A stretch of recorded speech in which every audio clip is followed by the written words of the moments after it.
Vous n'êtes pas sans savoir qu'on est rendu en 2013.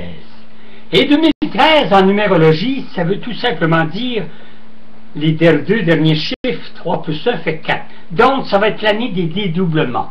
Et ça, c'est déjà commencé en novembre, décembre. Parce que, voyez-vous, va être presque l'année des hypocrites, des imbécilités, des sottises. Et de notre côté, ça va être évidemment la chance de trouver l'âme sœur qui fait un beau complément, qui fait un doublé. Et évidemment, il va y avoir des filiations, des associations, des, mon Dieu Seigneur, combinaisons, d'un côté amoureux, ça va être le fun. Bon, mais beaucoup d'associations, des grosses compagnies qui vont s'associer avec un autre. Ça va être l'année, évidemment, de bénéfique pour un et un merdier pour l'autre. Je m'explique. Ça, c'est évidemment en numérologie. J'ai un petit mémo parce que je ne voulais pas... Ah! S'il arrive un voleur, c'est sûr et certain que le voleur va s'associer avec un autre voleur. S'il y a un... j'ose pas nommer les noms, ça va toujours se dédoubler comme ça. Il va arriver un événement, tout de suite, l'autre va suivre. C'est pas une trilogie, c'est un dédoublement. Alors, imaginez-vous donc qu'on va vivre un 2013, si je ne fais pas erreur, quand il y a une tempête, il va y en avoir une deuxième, 2-3 jours après.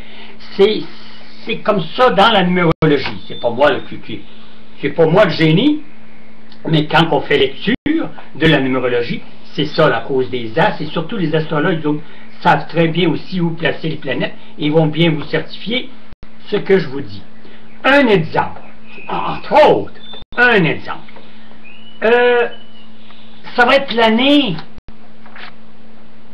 de l'hypocrisie totale. À la Sainte Table, quand on regarde dans la Bible, dans le livre des inventions, ou dans le livre imaginaire qu'on appelle la Bible, les histoires imaginaires, on disait qu'il y avait un Judas dans les 12 apôtres. Cette année, moi vous dire honnêtement, dans certains petits coins de campagne ou quoi que ce soit, les 12 vont être des Judas. Et je te dis que ça sera pas beau à voir. Je m'explique. Un exemple que je donne, entre autres, ici, à Saint-Anne-de-Beaupré. Vous avez un propriétaire, il est commerçant. Il décide de transférer, à partir de, mettons, l'avenue Royale ou quoi que ce soit, il s'en va 2 immeubles plus loin. Là, évidemment, tout le temps qu'il va être dans le nouvel endroit, va déblatérer, va descendre, évidemment, son ex-propriétaire, c'est un ci, c'est un ça, il a voulu nous crosser. Vous savez, le langage coutumier des saints hypocrites. Et évidemment, du jour au lendemain, c'est ça là, dans 2013, du jour au lendemain, on voit-tu pas, il avait quitté ce local-là. Aujourd'hui, c'est rendu un autre commerçant qui est là. Et le commerçant adjacent, il est vide. Il est vacant, il est laissé par moi, et il est vacant depuis, pour bien longtemps. Et évidemment, on a pris une pancarte du jour au lendemain, et on annonce le commerce qui était sur le coin avant, mettons, qui était là, de l'ancien propriétaire, qui est rendu avec un autre propriétaire. Bien là, on met la pancarte, imaginez-vous donc, bien exposée dans ce local vide-là. Ce qui veut dire que la personne qui a déblatéré pendant 1 an contre son ex-propriétaire du commerce, mais de la base, le fonds, pas le fonds de commerce, mais le local, bien là, il est rendu, voyez-vous, qui le laisse afficher son nom, puis en plus, qu'il ne réside même pas dans un de ses blocs, ou dans un de ses locales à louer. Il est dans un autre, complètement local propriétaire. Quand que moi, j'étais là, j'étais locataire d'un certain local attaché, ce local-là, et que j'avais eu malheureusement une petite pancarte pour afficher que mes amis étaient déménagés 2 magasins plus loin.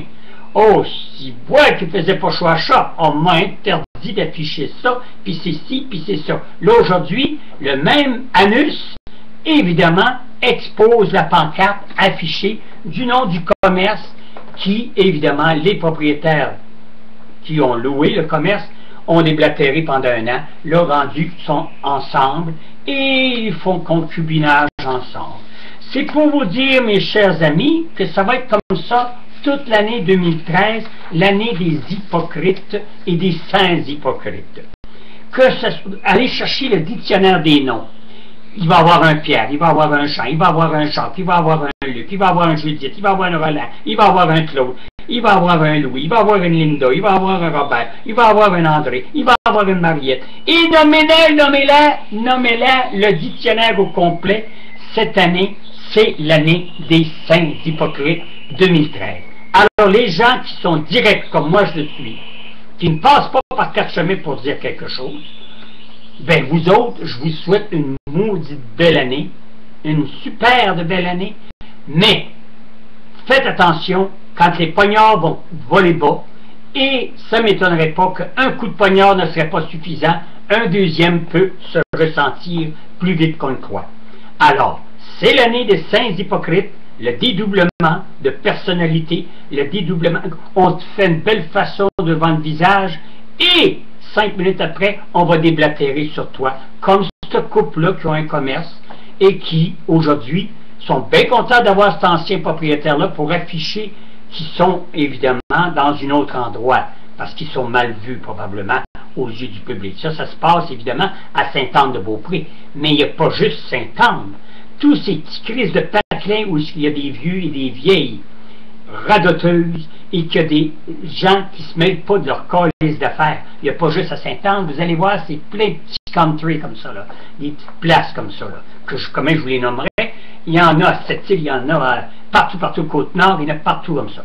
Alors, si vous voulez passer une super belle année 2013, marchez sur vos gardes et surveillez ces hosties de morons, parce que les saints hypocrites ont réapparu et ils sont maintenant 12 à la table.